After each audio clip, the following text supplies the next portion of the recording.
Beverly Hills, avec ses maisons gigantesques habitées par des stars hollywoodiennes, cette enclave chic de Los Angeles ne lésine pas sur l'arrosage. En témoignent ses pelouses et jardins bien verts. Mais face à une sécheresse historique en Californie, le gouverneur a exigé une réduction de 25% de la consommation d'eau pour tous.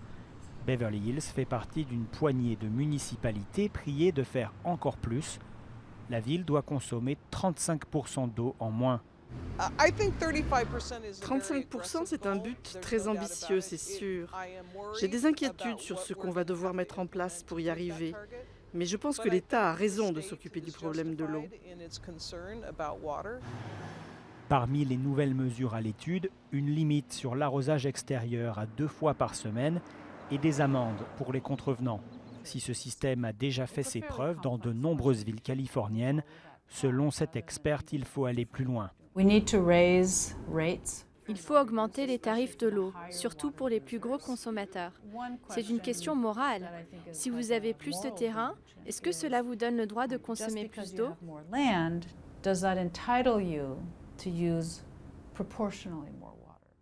Au final, l'eau que certains utilisent pour arroser leur pelouse, c'est de l'eau que nous ne pourrons pas utiliser pour notre consommation, pour boire dans les mois suivants. Devant la gravité de la situation, certains ont commencé à changer leurs habitudes.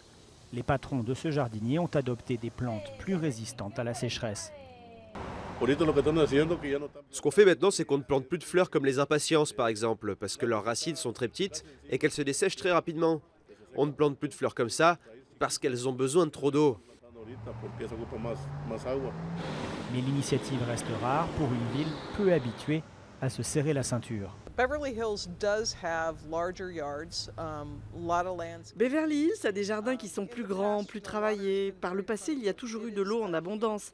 Donc c'est un changement drastique de nos habitudes et de notre culture. Et c'est vécu comme ça partout dans le sud de la Californie. Nous devons penser autrement et c'est un vrai défi.